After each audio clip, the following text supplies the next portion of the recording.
메시지 성경 누가복음 19장. 삭개오.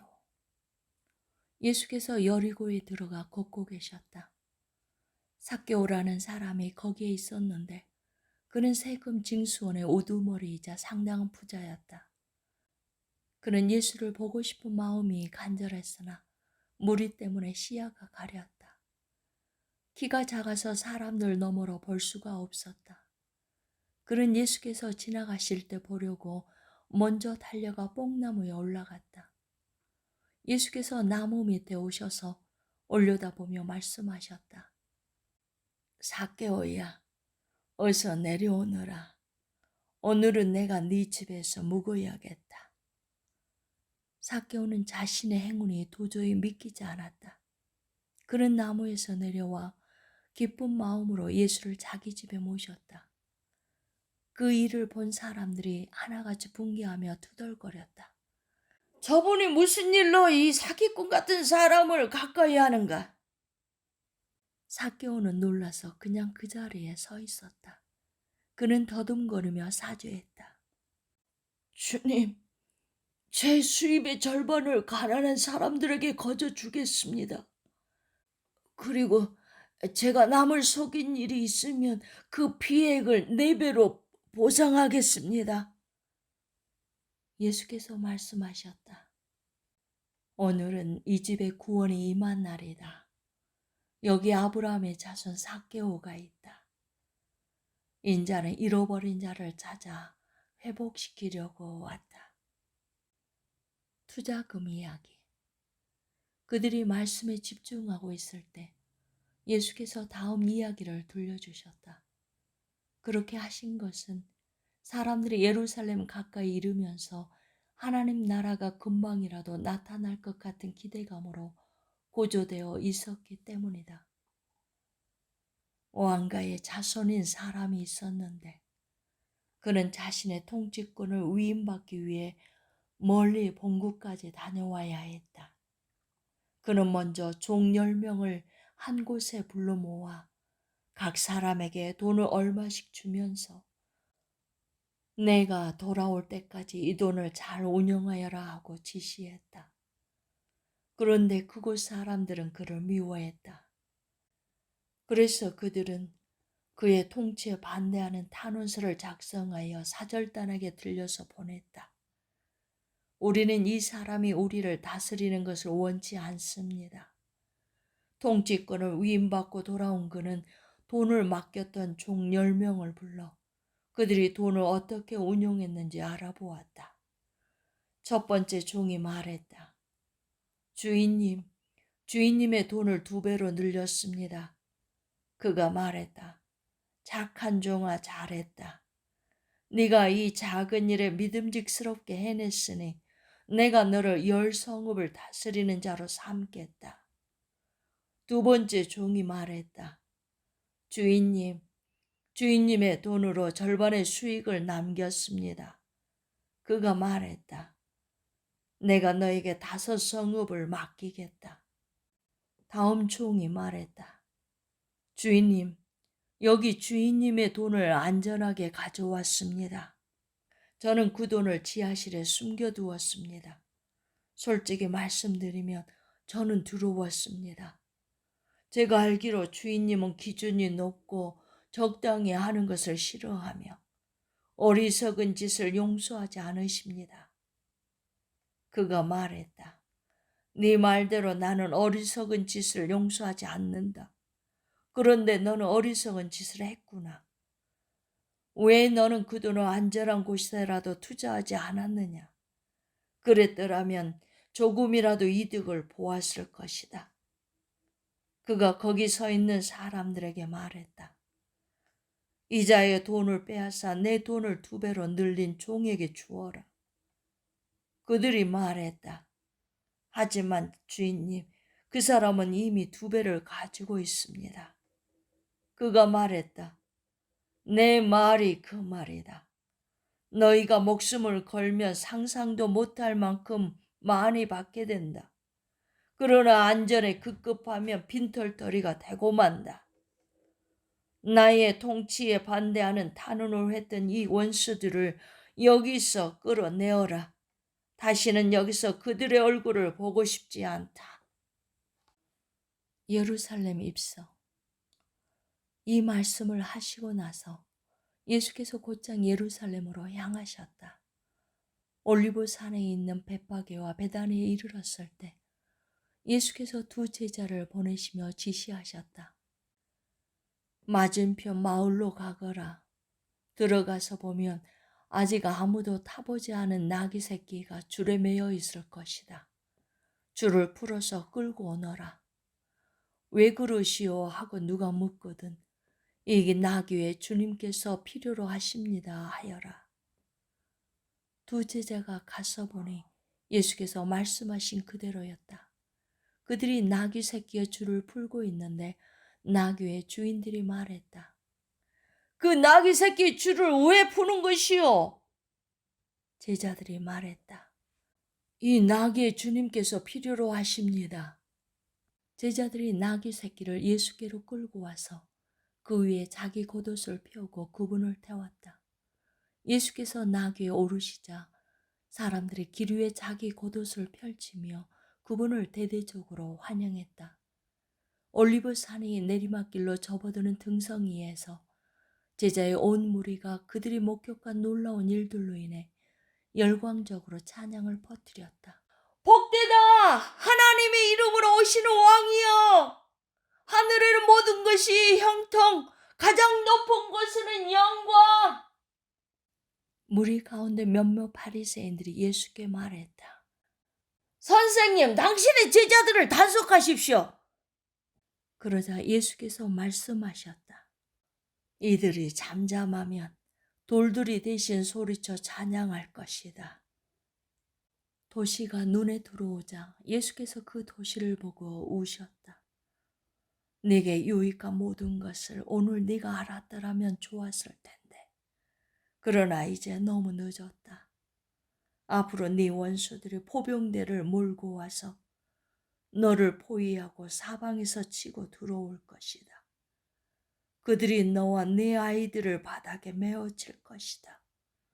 돌 하나도 그대로 남아있지 않을 것이다. 이 모두가 너를 직접 찾아오신 하나님을 네가 알아보지도 않고 맞아들이지도 않았기 때문이다. 예수께서 성전에 들어가셔서 거기에 상점을 차려놓고 온갖 잡다한 것을 파는 사람들을 모두 쫓아내셨다. 예수께서 말씀하셨다. 성경에 이렇게 기록되었다. 내 집은 기도하는 집이다. 그런데 너희는 그것을 종교시장으로 바꾸어 놓았다. 그때부터 예수께서 날마다 성전에서 가르치셨다. 대제사장과 종교학자와 백성의 지도자들은 예수를 제거할 방법을 찾으려고 혈안이 되어 있었다. 그러나 그분의 말씀을 한마디라도 놓칠세라 경청하는 백성 때문에 그들도 어찌할 수 없었다. 20장.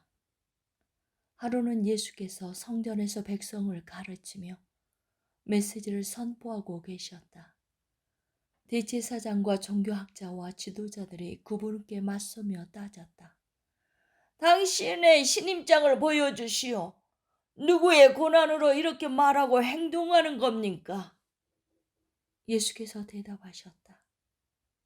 먼저 한 가지 묻겠다. 요한의 세례에 관한 것인데 그것이 누구에게서 온 고난이냐? 하늘이냐 사람이냐? 그들은 자기들의 궁지에 몰린 것을 알아차리고는 뒤로 물러나와 모여서 수군거렸다. 하늘이라고 하면 왜 요한을 믿지 않았느냐고 물을 것이고 사람이라고 하면 요한을 하나님의 예언자로 굳게 믿고 있는 백성이 우리를 갈기갈기 찢어 놓을 것이다. 그들은 이번엔 예수께 양보하기로 하고 자신들은 모른다고 말했다. 예수께서 말씀하셨다. 그렇다면 나도 너희의 물음에 대답하지 않겠다. 못된 소작농들 이야기. 예수께서 백성들에게 또 다른 이야기를 들려주셨다. 어떤 사람이 포도원을 세우고 그 포도원을 소작농들에게 맡기고 먼 길을 떠났다. 그는 오랜 시간 동안 떠나 있다가 때가 되자 수확하려고 소작농들에게 종을 한 사람 보냈다. 그러나 소작농들은 그 종을 마구 때려 빈손으로 돌려보냈다. 주인이 다시 한번 다른 종을 보내자 소작농들은 그 종도 멍이 들도록 때려 빈손으로 돌려보냈다.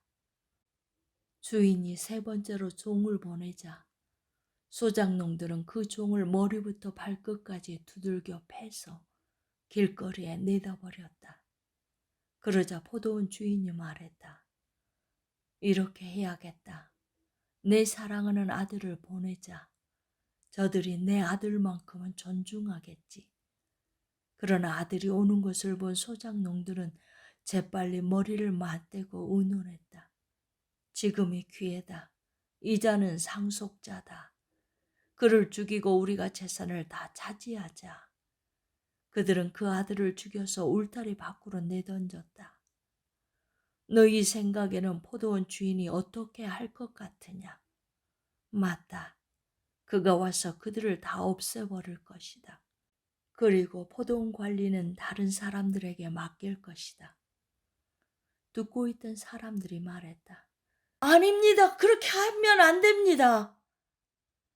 그러나 예수께서는 물러서지 않으셨다.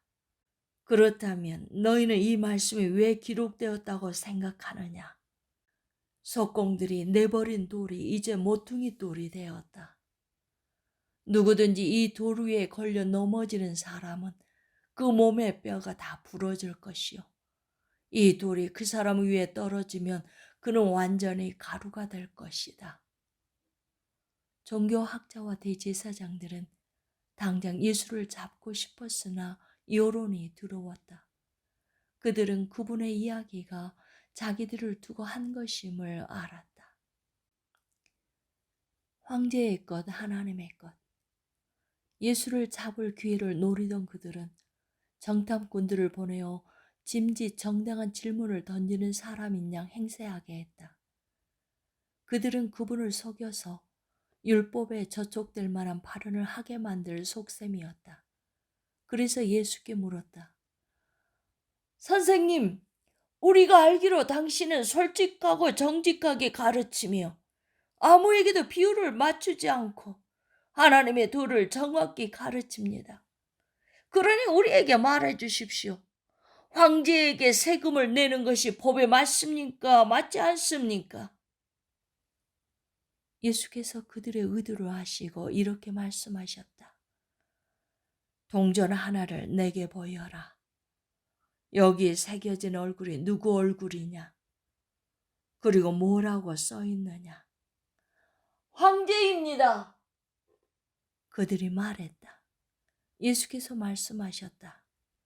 그렇다면 황제의 것은 황제에게 주고 하나님의 것은 하나님께 드려라.